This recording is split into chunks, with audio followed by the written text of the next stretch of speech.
श्री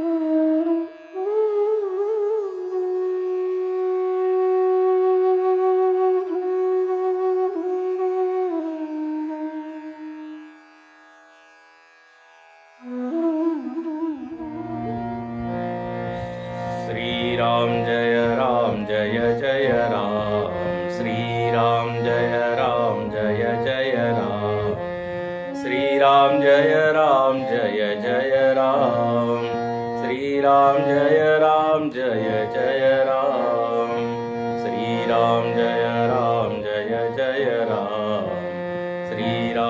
राम जय जय राम, श्री राम जय जय राम, श्री राम जय जय राम, श्री राम जय जय राम, श्री राम जय जय राम, जय जय राम, जय सिया राम, श्री राम जय जय राम, श्री राम जय जय राम, श्री राम जय जय राम, श्री राम जय जय राम, श्री राम जय जय राम, श्री राम जय जय राम,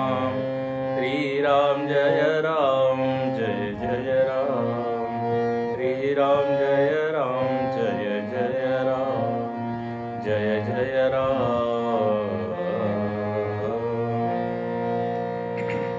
सियावर रामचंद्र की जय, पवन सुत हनुमान की जय, श्री सद्गुरुनाथ महाराज की जय, उमापति महादेव की जय। अयोध्या कांड में हम लोगों ने बहुत ही मधुर प्रसंग देखा, जहाँ पर केवट की भक्ति प्रकट हुई।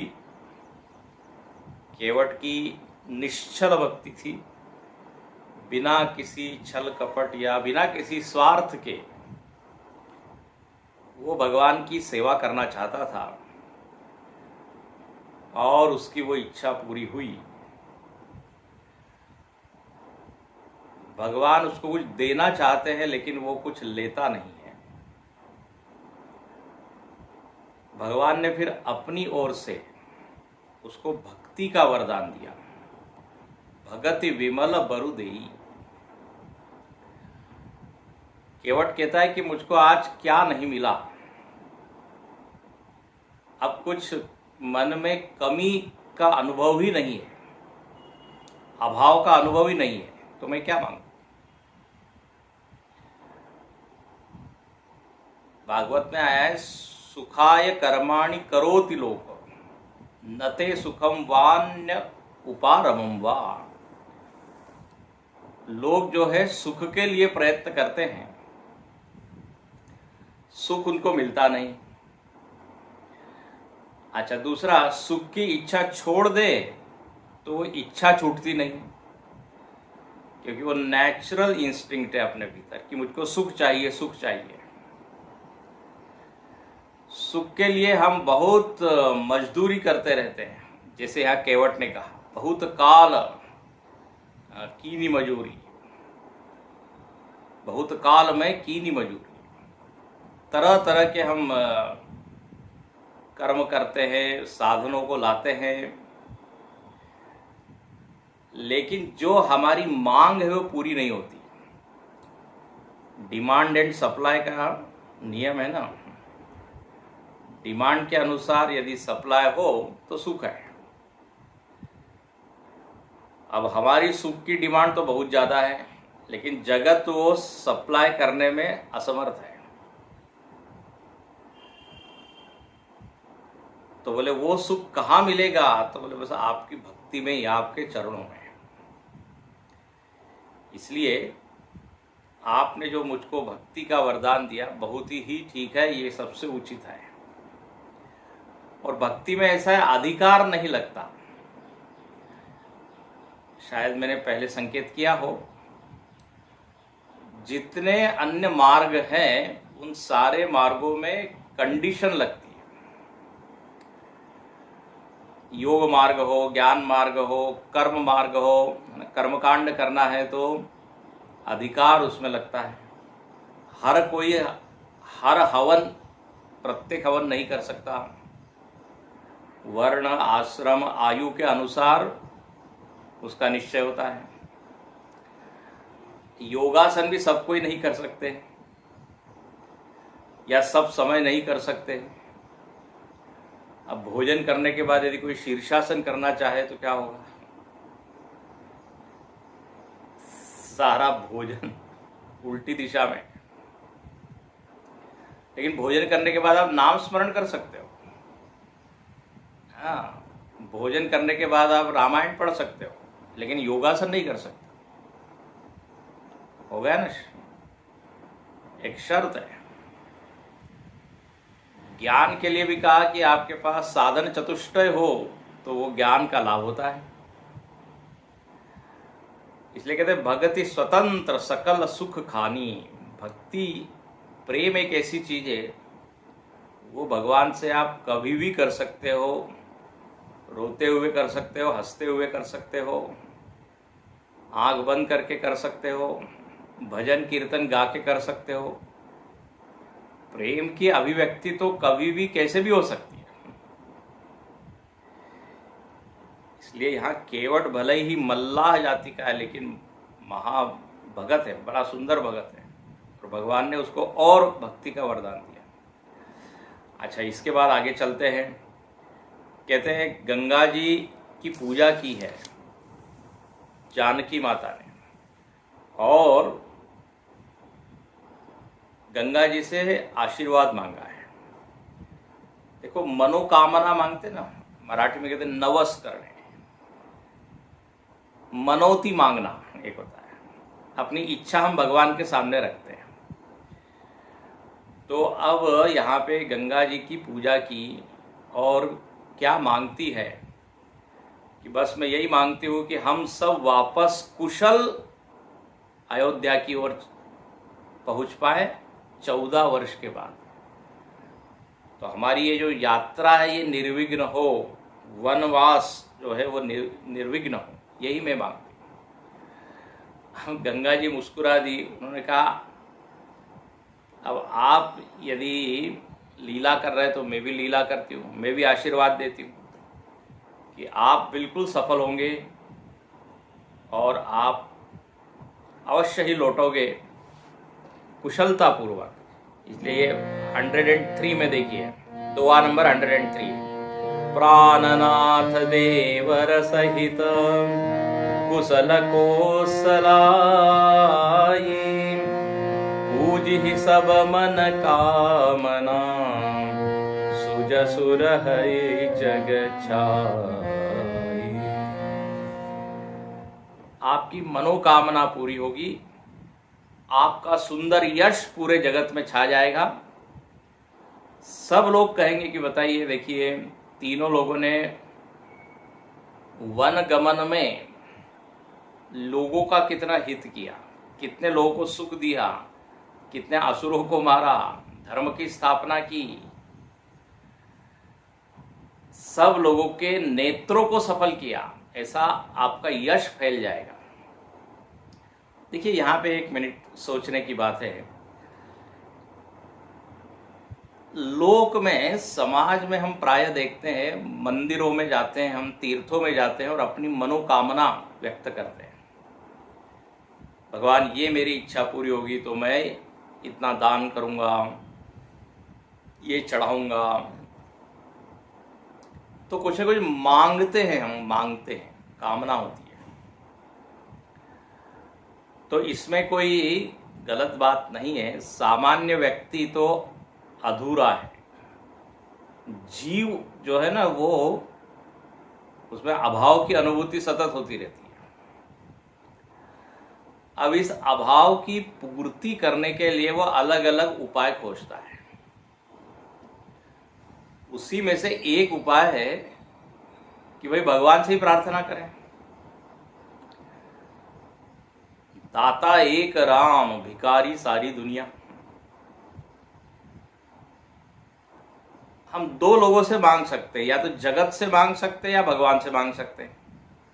हाँ, जगत के लोगों से मांग सकते हैं, लेकिन मांगना किससे चाहिए? तो कहा कि आप भगवान से मांगिए, उसमें कोई दोष नहीं है, बुराई नहीं है। जगत से जब हम मांगते हैं, ध्यान से सुनना, तो हमारा लोभ बढ़ते ही जाता है और संसार में अधिक फंसते जाते हैं। जिमि प्रति लाभ लोभ अधिकाई, लाभ होते जाता है तो लोभ और बढ़ता जाता है।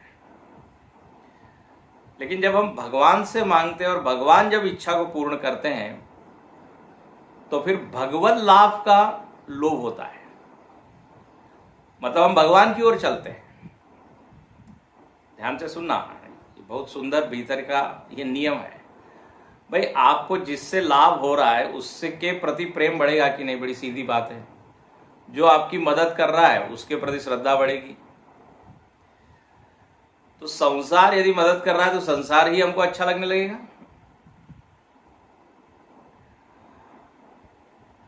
और हम फिर ईश्वर की ओर नहीं चल पाएंगे। लेकिन यदि ईश्वर से हम मांगते हैं और ईश्वर उसको पूर्ण करता है, अपनी भीतर यदि ये भावना है, तो हमारी भक्ति बढ़ती जाती है। एक तरफ भक्ति बढ़ती है, दूसरी तरफ संसार की इच्छाएं कम होने लगती है। ये भीतर का नियम है।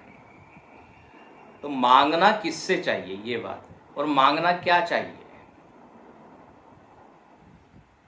अपने उपनिषद के शांति मंत्रों में आप देखिए भगवान से क्या मांगा है। भद्रम कर्णे विशृणुयाम देवा, भद्र सुने भद्र देखे, आप्यायन्तु मम अंगानि, वाक् प्राणश्चक्षुश्रोत्रमथो बलमिन्द्रियाणि सर्वाणि, सर्वं ब्रह्मोपनिषदम् माहं ब्रह्म निराकुर्यात् मा ब्रह्म निराकरोत्। बहुत अच्छा मांगा है वहाँ पे। उन्होंने कहा कि मेरी ऐसी बुद्धि हो कि मैं कभी भी आपका निषेध न करूं, भगवान आपका निषेध न करूं, मतलब नास्तिकता मेरे हृदय में न आए। मेरे अंग, मेरे शरीर, मेरा शरीर, उसके अवयव हृष्ट पुष्ट हो, ताकि देवहितम यदायुः, ताकि मैं आपकी सेवा कर सकूं। इसलिए मैं हृष्ट पुष्ट चाहता हूं, कुश्ती लड़ने के लिए नहीं, बॉक्सिंग करने के लिए नहीं। तो मांगना क्या चाहिए? प्रायः हम दुनिया की कोई चीज मांगते हैं। तो सकाम भक्ति भी भक्ति है, उसमें कोई गलत बात नहीं। अब 4 भक्तों में एक है ही अर्थार्थी भक्त। तो यहाँ पर सीता जी मानो कि ऐसे सारे लोगों का प्रतिनिधित्व करती है। कहते हैं गंगा वचन सुनी मंगल मूला, गंगा जी के वचन सुनकर सीता जी बड़ी प्रसन्न हुई।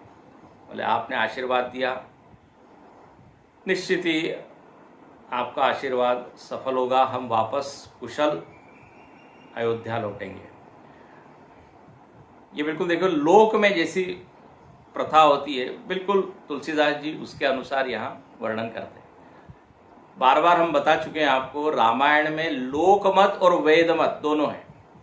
समाज में कैसी परंपरा है, मान्यता है, समाज में कैसा विश्वास है, उसको भी लेके चलते हैं, और दूसरी तरफ ज्ञान और भक्ति को भी लेके चलते हैं। और कथा तो चल ही रही है, कथा में ही उन्होंने ऐसा पिरोया है सब परंपरा इत्यादि, बहुत ही मीठा है। अब देखिए, नदी को देवी मानना चाहिए। देखो इनडायरेक्टली यहाँ बोल दिया कि नहीं, ये संस्कार डाल दिया। नदी मतलब केवल पानी नहीं है, नदी देवी है।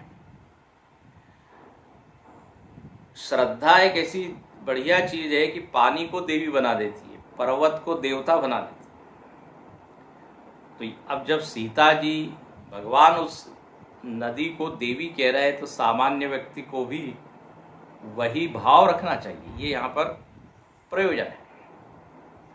अच्छा, अब कहते हैं जब पूजा इत्यादि हो गई, आशीर्वाद मिल गया, तब निषाद राज जो है उसको भगवान कहते हैं अब तुम तब प्रभु गुहई कहो घर जाओ। निषाद राज उनके साथ में आया है तब से, बोले अब आप वापस जाओ, काफ़ी आप हमारे साथ आ चुके। जैसे ही निषाद को कहा कि तुम वापस जाओ, उसका तो मुंह ही सूख गया, एकदम मुख मलिन हो गया। वो कह रहा भगवान 4 दिन और मैं आपके साथ रहता हूँ, थोड़ा रास्ता दिखाता हूँ, थोड़ी कुछ कुटिया बनाने में मदद करूँगा,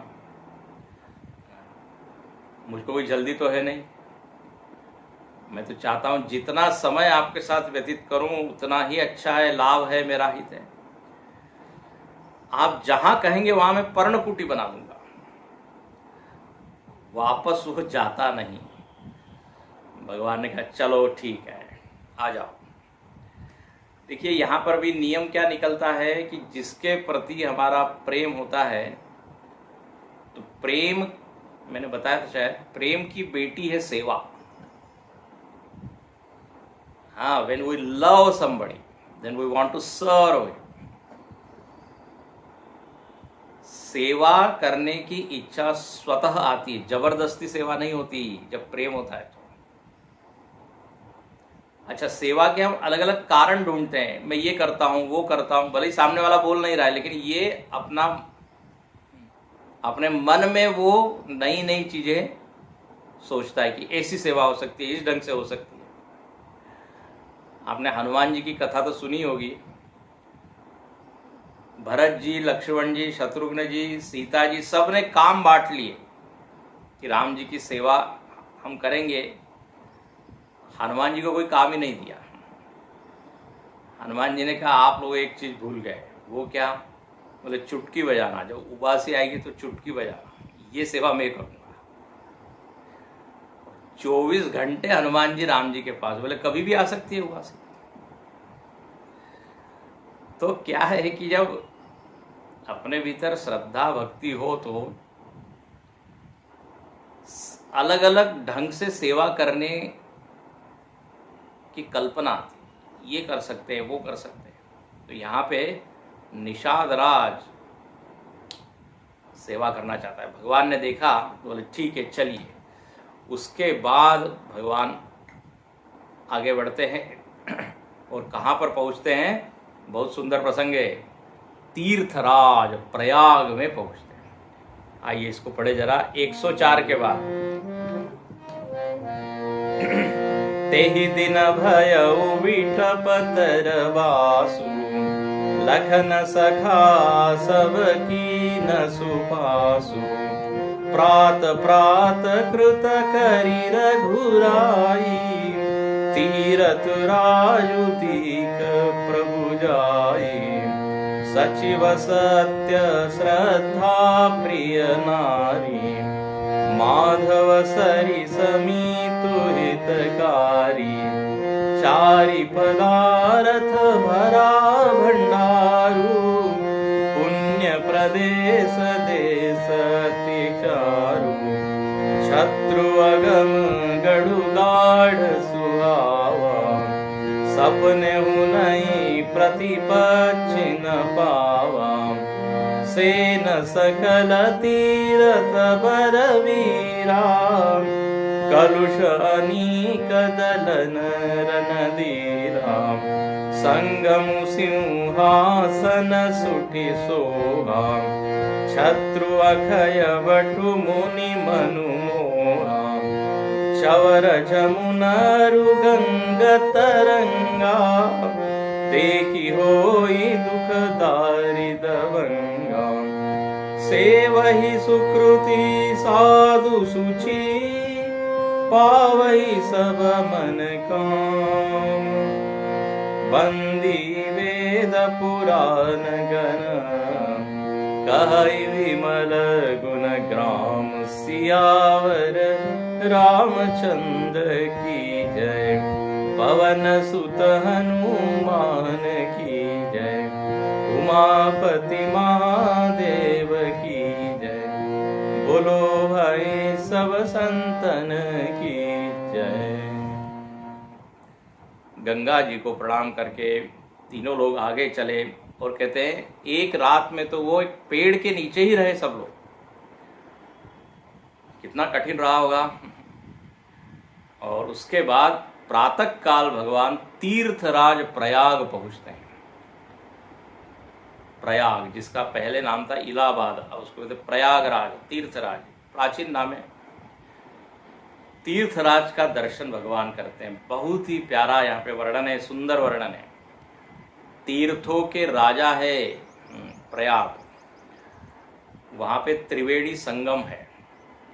तो अब ये तीर्थों के राजा है, तो गोस्वामी जी ने बढ़िया रूपक बताया। अब मैं ज़्यादा वर्णन तो नहीं करूँगा ज़्यादा। बोले राजा होता है तो फिर उसका कोई मंत्री होता है, फिर एक रानी होती है, फिर उसके मित्र होते हैं, फिर उसके राजकोष में भंडार भरा रहता है। उसके बाद चवर होता है, कोई उसके छत्र होता है, चवर होता है। तो तीर्थराज यदि राजा है तो ये सब होनी चाहिए चीजें। तो यहां वर्णन करते हैं सचिव सत्य, बड़ा आध्यात्मिक यहाँ पे अर्थ है। बोले इस तीर्थराज प्रयाग, जो तीर्थों का राजा है, इसका सचिव कौन है, मंत्री? तो बोले सत्य। कितना सुंदर है। मंत्री को क्या होना चाहिए? सत्य बोलना चाहिए, सही सलाह देनी चाहिए। मंत्री यदि झूठा होगा तो राजा का तो विनाश पक्का है। तो बोले सत्य मंत्री है। और श्रद्धा प्रिय नारी, इस तीर्थराज प्रयाग की पत्नी कौन है, रानी कौन है? तो बोले श्रद्धा। अब ये भी बिल्कुल सटीक है, एकदम फिट बैठता है। किसी भी तीर्थ में आप जाओ तो उस तीर्थ में आपका प्रेम बना रहेगा, भाव रहेगा, यदि श्रद्धा होगी तो। जैसे रानी जो है राजा से प्रेम करती है, ऐसी श्रद्धा जो है तीर्थ से प्रेम कराती है ना। श्रद्धा ही नहीं होगी तो क्या, आ रही है तो क्या, दो नदियां का, तीन नदियां मिल रही है, उसमें क्या है। लेकिन श्रद्धा हो, उसमें आदर बुद्धि हो, तुम्हारा जो प्रिय होगा, बार बार डुबकी लगाने का मन होगा, बोले ज़्यादा पुण्य मिलेगा। तो श्रद्धा प्रिय नारी। और माधव सरिस मीतु हितकारी, प्रयागराज में आप यदि जाए तो वहाँ वेणी माधव जी का मंदिर है। तो बोले वो क्या है? तो वो ये राजा का, तीर्थराज का उन मित्र है, वेणी माधव भगवान ही है। फिर इस प्रयागराज में भंडार क्या है, किससे भरा है उनका राजकोष? कितने जवाहरत है और कितने हीरे मोती सोना चांदी। यहाँ वर्णन करते हैं 4 पदार्थ है वहां पर, 4 ही पदार्थ भरा भंडारू। कौन से 4 पदार्थ है भाई? हीरा मोती सोना चांदी? बोले नहीं, धर्म अर्थ काम मोक्ष। आपने कहानियों में सुना होगा कि जब कोई राजा की कोई मदद करता है, राजा की सेवा करता है, तो राजा तुरंत गले में से एक माल निकाल के देता है, कुछ मोहरे देता है सोने की चांदी, उसके भंडार में जो होता है वो देता है। बोले ऐसे यदि आप प्रयागराज का सेवन करते हो तो प्रयागराज आपको 4 चीज देगा, धर्म अर्थ काम मोक्ष। कितना सुंदर है। जैसे हम हनुमान चालीसा में भी पढ़ते हैं, वहाँ पर भी गोस्वामी जी लिखते हैं कि श्री गुरु चरण सरोज रज, उसके अंदर भी आता है 4 फल आपको मिलेंगे, और यही वास्तविक चीज प्राप्त करने योग्य है। जीवन में अर्थ हो, दरिद्रता न हो, धर्म हो, अधर्म या पाप न हो, सही कामना हो, अच्छी कामना हो, और अंततः मोक्ष हो। ये चारों चीज मिल जाए तो जीवन इज कंप्लीट, फुल, पूर्ण। एक होता है कहते हैं गोल इन लाइफ, और एक होता है गोल ऑफ लाइफ। तो गोल इन लाइफ ये है, अलग अलग अलग है। और गोल ऑफ लाइफ क्या है फाइनली? हाँ, हैप्पीनेस, मुक्ति। तो बोले ये प्रयागराज ये आपको देता है। अच्छा, फिर देखिए यहाँ पे राजा का एक किला होता है, तो बोले प्रयाग क्षेत्र जो है वही एक किला है। हाँ, प्रयागराज का जितना वो क्षेत्र है, वो किला मतलब कोई ईंट से तो बना हुआ नहीं है, किले के अंदर व्यक्ति सुरक्षित रहता है। ऐसे ही उस संगम क्षेत्र में, प्रयाग के क्षेत्र में यदि आप आ जाए तो वहाँ स्वप्न में भी शत्रु आपके ऊपर हमला नहीं कर सकते। और शत्रु मतलब पाप। देखिए बहुत बढ़िया रूपक है ये पूरा, शांति से पढ़ने योग्य है। किले में जैसे आप शत्रु से सुरक्षित होते हैं, ऐसे ही प्रयागराज में पाप रूपी शत्रु से आप सुरक्षित हैं। संगम क्या है? तो बोले वही सिंहासन है। प्रयागराज बैठते कहाँ है, विराजमान कहाँ है? तो बोले जहाँ त्रिवेणी संगम है। फिर ये गंगा और यमुना की जो लहरें हैं, यही मानो कि क्या है, चवर है ना, पंखा। और उसको देखते ही कहते हैं दुख दरिद्र सब नष्ट होता है। उसके बाद कहते हैं जो लोग ऐसे इस राजा की सेवा करते हैं अपने मनोरथ को पाते हैं। और वेद इत्यादि भाट है। देखो राजा के दरबार में भाट हुआ करते थे, वो बिरुदावली उनकी स्तुति गाते हैं, उनकी प्रशंसा करते हैं। तो जो वेद है, साधु है, संत है, वो भाट है। क्या सुंदर वर्णन है। ये आपकी महिमा को गाते हैं और कहते हैं इस प्रयागराज की महिमा का क्या वर्णन करें। पाप रूपी हाथी के लिए प्रयागराज सिंह के समान है। शेर की दहाड़ सुन के हाथी कांपता है, बोले ऐसे ये तीर्थराज प्रयाग की शक्ति है। अब भगवान ने जब इस तीर्थराज प्रयाग का दर्शन किया, तो अब आप सबको जानते हैं तीर्थराज प्रयाग में कुंभ होता है। बहुत बड़ा संगम क्षेत्र है, बहुत विस्तार। 4 जगह कुंभ होता है, हरिद्वार है, नासिक है, उज्जैन और प्रयागराज। लेकिन प्रयागराज का जो मेला क्षेत्र है, जहाँ ये कुंभ मेला लगता है, बहुत बड़ा है। क्योंकि वहाँ 2 नदियाँ तो दिखती है, गंगा यमुना जी, गंगा जी यमुना जी। सरस्वती गुप्त है, तो उसके आसपास का पूरा क्षेत्र खाली रखते हैं। अच्छा, मज़ेदार बात होती है वो संगम ऐसा बदलते रहता है। हर बारिश के बाद देखना पड़ता है अभी संगम किधर गया। कभी 2 किलोमीटर उधर चला जाता है, कभी 3 किलोमीटर इधर आ जाता है। तो ऐसा वो प्यारा तीर्थ क्षेत्र है।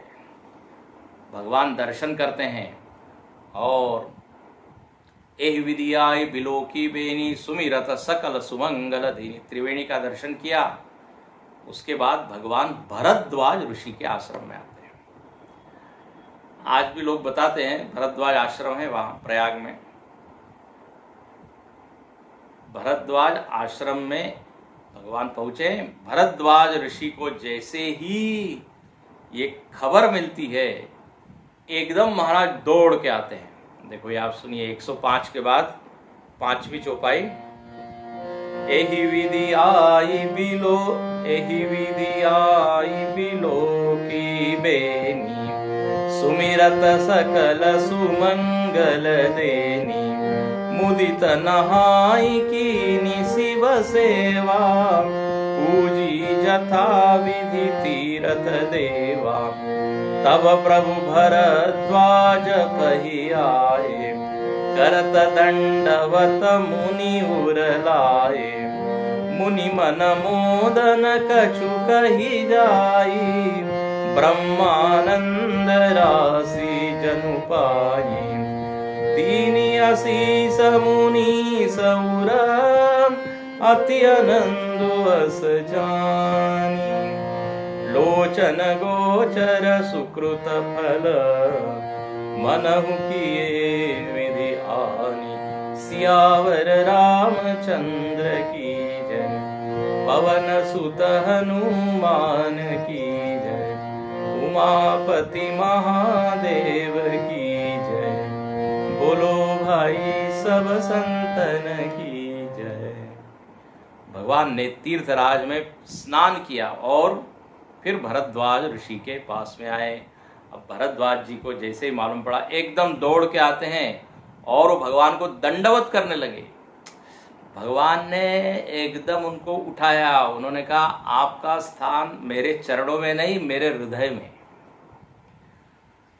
भगवान देखिए कहते हैं आप इतने बड़े ऋषि महर्षि, मैं तो राजकुमार हूँ, राजपुत्र हूँ।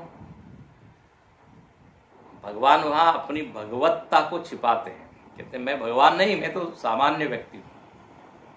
आप इतने बड़े ऋषि सिद्ध, एकदम उनको रोकते हैं दंडवत करने से और हृदय लगाते। और भरद्वाज जी को तो ऐसा लगा मानो कि ब्रह्मानंद की राशि मिल गई, ब्रह्मानंद मिल गया।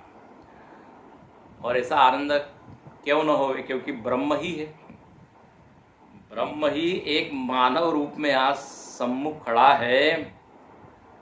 तो केवल मानवानंद या रामानंद नहीं, ब्रह्मानंद। भरद्वाज ऋषि गदगद हो गए, रोमांचित हो गए। भगवान का हाथ पकड़ के अंदर लेके आते हैं, बैठाते हैं। कुशल प्रश्न करी आसन दीने। मुनिराज भरद्वाज जी ने बहुत उनको सुंदर आसन दिया है, पूजन किया, कंद मूल फल इत्यादि दिया। देखो ये है अतिथि सेवा। अतिथि को आते ही ये बिना पूछे स्वतः देना ही चाहिए। ये अतिथि को लेकर भी बहुत सारे विनोद हैं, जोक्स हैं। एक व्यक्ति के यहाँ अतिथि गया तो उसने कहा आप भोजन करके तो आए ही होंगे। अब ये कोई स्वागत करने का तरीका है? बल्कि होना क्या चाहिए, भले आप भोजन करके आए, लीजिए, हो आग्रह, प्रेम। अब यहाँ तो भगवान तो तपस्वी वेश में है, उनका तो व्रत है कि कंदमूल फल ही लेंगे। मुनिराज भरद्वाज जी ने वो उनको वहाँ पे जैसे नैवेद्य लगाते, नैवेद्य चढ़ाते, वैसे भगवान संतुष्ट हुए। और यहाँ पर भरद्वाज जी कहते हैं भगवान से, क्या सुंदर चौपाई है, आज सुफल तप तीरथ त्यागू। 106 के बाद 5वीं चौपाई। बोले भाई इतने वर्षों से, इतने जन्मों से तप साधना सब कुछ कर रहा हूँ, योग वैराग्य ये सब मैं साध रहा हूँ, सब की साधना कर रहा हूँ, आज वो सब सुफल हुए। क्योंकि सब साधना की जाती है अंततः किसके लिए? भगवत दर्शन के लिए, भगवत अनुभव के लिए, भगवान का साक्षात्कार होने के लिए। तो ले अब जिसके लिए सब किया वो हो गया सफल सकल शुभ साधन साजू। भाई आप कोई भी चीज करते हैं, जब तक वो अपने अंतिम डेस्टिनेशन तक, गंतव्य तक पहुंचती नहीं, तब तक अपना मन भरता नहीं। बोले किया तो सही, लेकिन जो सोचा था वो तो मिला ही नहीं, अधूरा मिला, कम मिला, नहीं मिला, तो वो साधन क्या है, व्यर्थ हो जाता है। बिजनेस शुरू किया और कुछ प्रॉफिट हो ही नहीं रहा है, कुछ धन आ ही नहीं रहा है, तो फिर क्या है? होता है ना, हर चीज का कोई एक लक्ष्य होता है, ध्येय होता है। जब वो ध्येय मिलता है तो फिर सेटिस्फैक्शन, संतोष। यहां पर भी आखिर साधना का ध्येय है पूर्णता, तृप्ति। बोले आज मुझको ये अनुभव, इसलिए लाभ अवधि सुख अवधि न दूजी। अब ये एक एक ऐसी चौपाई है जिसके ऊपर घंटों चिंतन हो सकता है। बोले आपका दर्शन लाभ की सीमा है, कल्मिनेशन ऑफ ऑल अचीवमेंट्स। जो भी लाभ हो सकता है ये परम लाभ है, इससे बड़ा और कुछ नहीं। मेरी सारी आशाएं पूरी हो गई। और यहाँ पे कहते हैं जब तक लोग कर्म, वचन और वाणी से आपकी भक्ति नहीं करते, तब तक उनको स्वप्न में भी सुख नहीं मिल सकता। वैसे ऐसे सिद्धांत यहाँ बोल दिए हैं। तब लगी सुख सपने हूं नहीं किए कोटि उपचार। आप जो कुछ भी करते रहो, जब तक भगवान से नहीं तुम मिलोगे, तब तक जो परम तृप्ति है, जो अल्टीमेट हैप्पीनेस है वो नहीं मिलेगा। जैसे किसी को मीठा खाना है तो आप दूसरे कितने भी पदार्थ खाओ, मिठास का अनुभव नहीं होगा जब तक आप शक्कर नहीं खाओ, गुड़ नहीं खाओ, क्योंकि वही उसका धर्म है। मिठास धर्म है शक्कर का, ऐसे आनंद धर्म है भगवान का। जगत का ये धर्म है ही नहीं, इसे करते रहिए, हाथ पांव मारते रहिए, मिलेगा नहीं। एक स्वामी जी कहते थे कि सांप को मारना है और आप केवल जमीन पे उसको मार रहे हो, बिल में वो बैठा हुआ है, घुसा हुआ है, वो तो मरेगा ही नहीं। तो जहां पर अटैक करना है वहां नहीं कर रहे हैं। अपने मोह के ऊपर, हाँ, आसक्ति के ऊपर जब तक हम अटैक नहीं करेंगे तब तक सुख नहीं मिलेगा। एक तो ये भाव, और दूसरे तो भगवान से प्रेम नहीं करेंगे। अच्छा, यहाँ लिखते हैं कर्म वचन मन, कायेन वाचा मनसेन्द्रिय वा बुद्ध्यात्मना वा प्रकृते स्वभावात्, जो हम बोलते हैं नारायणायेति समर्पयामि। समर्पयेति है वो, उसको आप उत्तम पुरुष में कर लीजिए, मैं समर्पण करता हूं। तभी बोले क्या होगा, सुख मिलेगा। इस तरह यहां पे कहा। अब भरद्वाज जी जब इतनी भगवान की स्तुति कर रहे हैं तो भगवान को जरा संकोच हुआ। देखो, ये बड़े व्यक्ति महापुरुष लोगों की ये क्या होता है, ये उनका स्वभाव होता है, स्तुति से संकोच। हाँ, जो अभिमानी व्यक्ति होता है वो कहता है हाँ और बोलिए, बोलता नहीं लेकिन मन में उसको बड़ा अच्छा लगता है और उसका सीना चौड़ा होता है, गर्व से फूलता है। स्तोत्रम कस्य न तुष्यते, ऐसा लिखा है। स्तुति किसको अच्छी नहीं लगती, लेकिन भगवान बात चेंज कर देते हैं। बोले बस आपका यदि आशीर्वाद हो, आप जिसको आदर दे बस वो तो बड़ा है ही। ऐसा कह के पूरा भगवान क्रेडिट किसको दे देते हैं, भरद्वाज ऋषि को। आप जिसको आदर देंगे वो तो बड़ा होगा, मैं बड़ा नहीं हूं, आपकी कृपा से मैं बड़ा होगा, ऐसा भगवान हल्के से बोल देते हैं। और फिर वहाँ पे दूसरी चर्चा करते हैं। उसके बाद कहते हैं प्रयागराज में भगवान ने एक रात बिताई है, उसके बाद आगे चलते हैं जंगल में। अच्छा, जब भगवान वहाँ से चलने लगे तो भगवान पूछते हैं भरद्वाज जी से कि बताइए हम किस मार्ग से जाएं। अब इधर तो बिल्कुल हम नए हैं, किस मार्ग से जाएं, थोड़ा जरा हमको गाइड कीजिए। भरद्वाज जी मुस्कुरा के कहते हैं महाराज, आपको तो सारे मार्ग सुगम है, आपके लिए कोई चीज अज्ञात थोड़ी, आप सर्वज्ञ है। हाँ, लेकिन अब बोले आप लीला कर रहे हैं तो ठीक है। 4 शिष्यों को बुलाया उन्होंने, 7 लाख उन्हें शिष्य बुलाए। भरद्वाज ऋषि ने शिष्यों को कहा इधर आइए जरा, सब के सब दौड़ के आ गए। 50 का है, बोले हम बताते हैं रास्ता, हम बताते हैं। पूरी ब्रह्मचारियों की बैच के बैच आ गई, 50 लिखे हैं, 50 लोग आ गए। बोले हम जाते हैं भगवान के साथ। लेकिन भरद्वाज जी ने 4 लोगों को क्या किया, सिलेक्ट किया। उनका आप लोग चाहिए।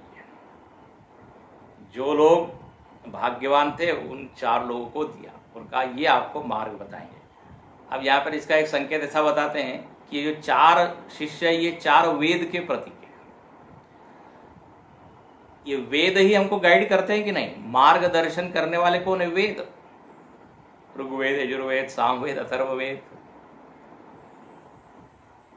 तो इसके द्वारा जो मार्ग बताया उसके ऊपर हम चले तो सकुशल अपने लक्ष्य तक पहुंचे। देखो, हर चौपाई में यहाँ कुछ न कुछ ऐसा संकेत है, दर्शन है, सिद्धांत है।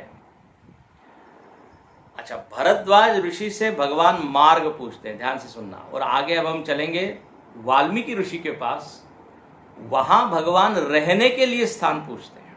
ध्यान से सुनना। भरद्वाज जी से पूछते हैं किस मार्ग से जाएं,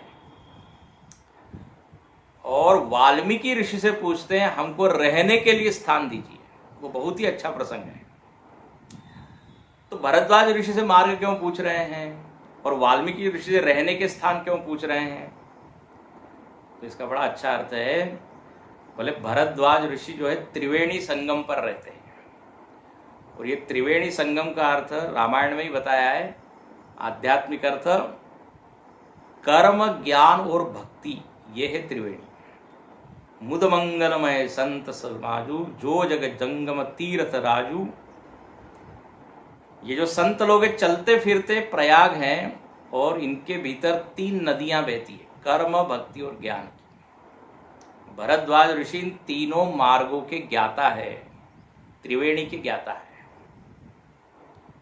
साधक लोग इन्हीं मार्गों में से चल के, किसी एक में से चल के पहुंचते हैं। परमारथ पथ परम सुजाना, भरद्वाज मुनि बसही प्रयागा। भरद्वाज जी परमार्थ मार्ग को अच्छी तरह जानते हैं। उनका ये एरिया जो है जाना हुआ है, अध्यात्म का एरिया। तो इसलिए भगवान उन्हीं से पूछते हैं। ठीक है ना, ये आध्यात्मिक अर्थ है, थोड़ा डीप अर्थ है। कर्म मार्ग, भक्ति मार्ग, ज्ञान मार्ग। अच्छा, अब भगवान वहां चलते हैं 4 शिष्यों के साथ, और अब जब चले हैं तो तीर्थराज प्रयाग के आसपास रहने वाले, वन में जो रहने वाले लोग हैं, वो वहां दौड़ दौड़ के आते हैं और भगवान की सेवा करना चाहते हैं। अभी जैसे मैंने पहले ही कहा, मन में यदि भक्ति हो तो सेवा अपने आप प्रकट होती है। सेवा के लिए बोलना नहीं पड़ता कि आप ये करो वो करो। यहाँ पे जो है वो आके सेवा करने लगे। अच्छा, उसी समय एक घटना घटी। जब भगवान जा रहे थे उस वन में, तो एक तपस्वी वहां पे प्रकट हुआ। तेज पुंज, छोटी अवस्था का, बड़ा सुंदर था, उसका वर्णन हो नहीं सकता। और वो मन क्रम वचन से पूरी तरह भगवान से प्रेम करने वाला था। उसने अपने इष्ट देव को पहचाना भगवान के रूप में और दंडवत कर दिया। सजल नयन पुलकित हो गया, नेत्र अश्रुओं से भरे हुए हैं। रोमांचित होकर वो भगवान के चरणों में गिर गया। भगवान ने उसको हृदय से लगाया और उसको ऐसा लगा मानो कि कोई दरिद्री व्यक्ति को क्या मिल जाए, पारसमणि। इतना सुंदर है। बोले इतना धन मुझको मिला है, उसको कितनी खुशी होगी। दरिद्र व्यक्ति को यदि पारसमणि मिल जाए तो वैसा धन इस तपस्वी को हुआ। फिर उस तपस्वी ने लक्ष्मण जी को प्रणाम किया, सीता जी को प्रणाम किया। अच्छा, अब आप सोच रहे होंगे कौन तपस्वी है, तो ध्यान से सुनना। यहाँ पे गोस्वामी तुलसीदास जी ने उस तपस्वी का नाम उल्लेख नहीं किया। कौन है मालूम नहीं। अब आप सोचिए। तो इस पे बड़े बड़े संत लोगों ने इसका अर्थ किया है, 2 अर्थ किए। बोले यहाँ पर लिखा है इष्ट देव पहचानी, राम जी जिनके इष्ट है, तो या तो ये हनुमान जी होंगे, ध्यान से सुनना, या फिर कई लोग कहते हैं स्वयं गोस्वामी तुलसीदास जी है, क्योंकि तुलसीदास जी अपने आप को रोक नहीं पाए, तो उन्होंने अपने को उस कथा में डाल दिया। कई बार ऐसा हुआ है, गोस्वामी जी उस घटना से एक रूप हो जाते हैं और अपने भाव साम्राज्य में ये अनुभव करते हैं कि भगवान मेरे सम्मुख है, मैं भगवान के चरणों में हूँ। तो कई लोगों का मत ऐसा है कि स्वयं गोस्वामी जी है। जो भी हो, जैसी जिसकी श्रद्धा। तो इस तरह यहाँ पे तपस्वी का वर्णन हुआ। और आगे अब हम यहाँ पे आज रुकते हैं। आज मुझको थोड़ा काम है, आज हम यहीं रुकते हैं। और अगला प्रसंग बहुत सुंदर है, जरूर सुनने के लिए आप आइए और लोगों को बताइए। और वो प्रसंग है वाल्मीकि ऋषि के आश्रम में भगवान जाते हैं और भगवान पूछते हैं मैं कहाँ रहूं। तो 14 स्थान बताते हैं वाल्मीकि ऋषि, और वो 14 प्रकार की साधनाएं हैं। बहुत ही सुंदर वो प्रसंग है, उसको आप मिस मत कीजिए। वो हम देखेंगे आगे। आज हम यहीं रुकते हैं।